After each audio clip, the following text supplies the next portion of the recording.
How's it going, guys? It's MekelKasanova back again with another video, and in this one I'm going to be reviewing Riptide GP Renegade for the Nintendo Switch. Now, you're probably familiar with this title because it has been available previously on mobile devices. If you're familiar with the Riptide series, they've been primarily on mobile devices, your iPhone, Galaxy, Android, iOS, but it's finally on the Nintendo Switch. And I think this is going to be one of the best jet ski simulator games that is available in quite some time, So let's go ahead and get into this review, and I'll show y'all why I think this gets the Kasanova seal of approval. Roll the intro music. Next generation of great. I'm the next generation of great. I'm the next generation of great. The next generation of great. Wave race. That's my only point of reference for video games with watercraft racing, and I'm sure that's to be expected when talking about another one on Nintendo's console. Since Vector Unit is behind this title though, it's also ended up bringing beach buggy racing to mind, which, since that was their previous entry for the Switch. Is Riptide GP Renegade a similar case to beach buggy, or does it manage to achieve the qualities of Nintendo's own classic series? The most important aspect of a jet ski game is the physics, I think. Having a race on water, especially choppy water, has to be spot on, else you could have steering that doesn't work. Or you could be thrown into the air and spend more time crashing than you do racing. Waves also add in some unpredictable factors. All combined, it could lead to the racing being a bit of a bust. And thankfully, Vector Unit has done a good job getting the balance just right. The controls are tight, meaning you can float, drift, and race in a straight line without having to fight too hard against the water. At least no more than you feel you should have to. Even in your first race, you'll be throwing your craft around corners and bouncing over waves as if it was something natural. The impressive thing about Vector Unit's games on the Switch is how the team manages to compress them. Riptide GP Renegade is only 150 megabytes big, yet has lots of graphical detail and a remarkably smooth frame rate. So other devs, I kind of hope you're paying attention to Vector Unit to see how they're making amazing games with good compression. Yeah, it's a little shots fired. But anyway, Riptide GP Renegade, has some visual pop-ups and is a little more noticeable this time around. But it doesn't distract from the view that much. I also like that the courses differentiate from each other with neat details of their own. One course had ships firing machine guns at the buildings you race by, and certain ones may have the waves bouncing for players to take advantage of for airtime. The music really gets your attention from the beginning, with some quality drum and bass to entice those audio senses. The sound effects when your hydrojet is thrusting through the water sound good. Pulling of stunts is satisfying, and the sound effects which accompany a successful stunt makes you feel great. Controlling the hydrojets feels nice and tight, and they have a pretty nice weight to them. Chucking a hydrojet sharply into the corner and the water will slow you right down, so getting those racing lines down is key for being fast. Performing tricks at the right time is a risk versus reward scenario. The stunts you can pull off, which in many games feel like an afterthought, here add a great deal to the experience. There are lots of tricks you can master, and you can unlock more with skill points.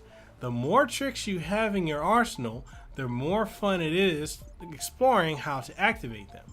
The fact that the controls are really tight makes it a joy to pull off these tricks, from backflips, front flips, and all sorts of variations which can be activated whilst airborne and using the analog sticks. Use both to pull off more complex variations and the like. Along with the racing, the other important aspect is the trick system. When you launch off of a ramp or a particularly big wave, you get the chance to pull off a trick. Tricks are activated by using, as I said earlier, both analog sticks in unison. I found this a bit fiddly at times thanks to the Switch's right analog stick being slightly lower than what feels natural. So you're left scrambling for the stick in the short time you have to pull off the stunt. And it doesn't help matters when the input system can be at times somewhat floaty.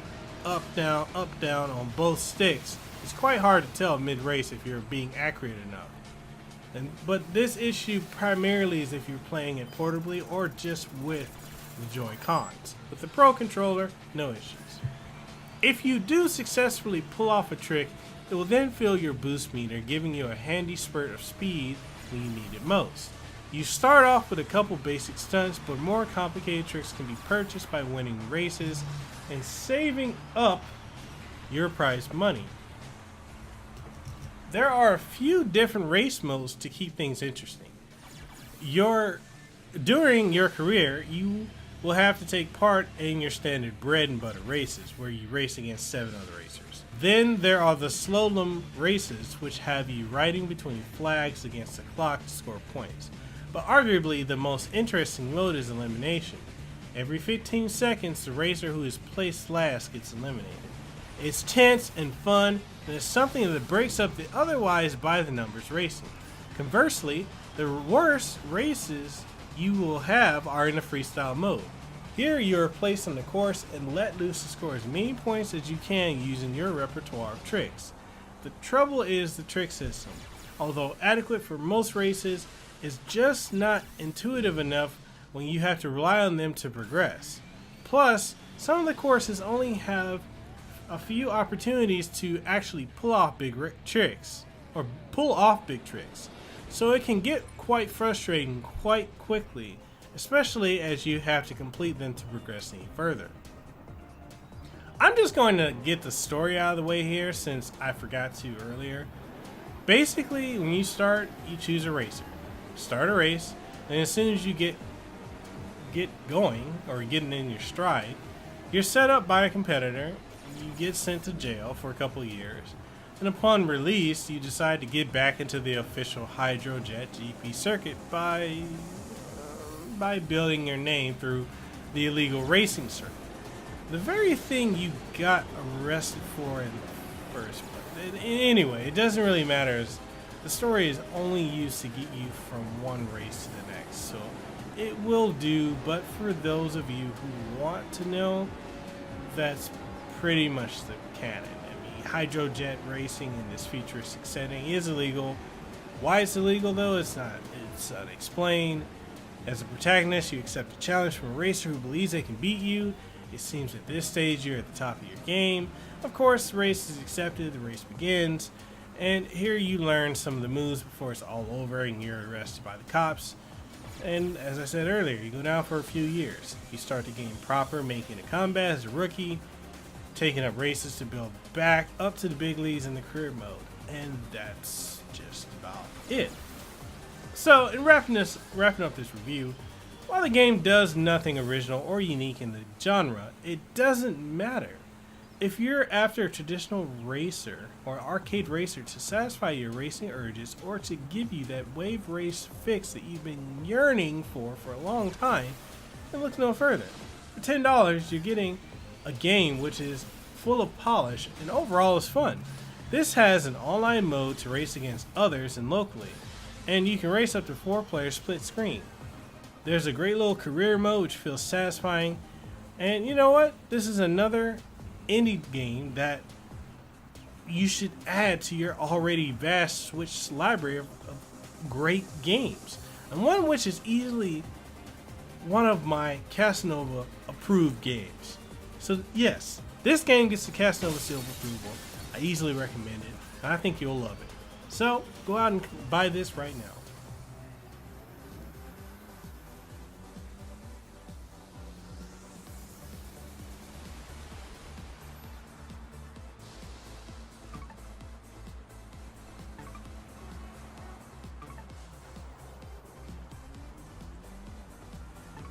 That just about wraps up the video review of Riptide GP Renegade for the Nintendo Switch. I want to thank Vector Unit for sending me a review code of this game.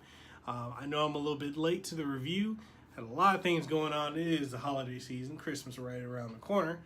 But I want to go ahead and get this out. And so, hey, I want to thank you guys for sitting through and watching the video. I want to thank Vector Unit for sending me a review code. And, you know, hey, I love this game. I think it's amazing. It's got that Kasanova seal of approval. So as y'all know, if you've been rocking with me for a while, that when I say Kasanova seal of approval, that means it's a certified hit. So why don't you guys tell me what you think down in the comment section below. If you guys like this video, give it a thumbs up. If you didn't, you can give it a thumbs down. That's your prerogative either way. And if you haven't already, go ahead and subscribe to the channel for all the latest, greatest content that comes from us.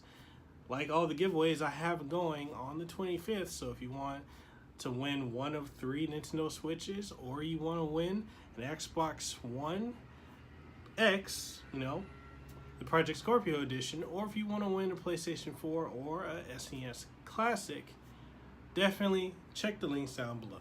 And I'll catch y'all on the next one. See ya. Got the spotlight, girl, you demand all the attention. Starry-eyed, maybe I need a new prescription. I see you on top of me, I'm having visions. While you spin it around, I'm getting dizzy, baby. Drop and roll.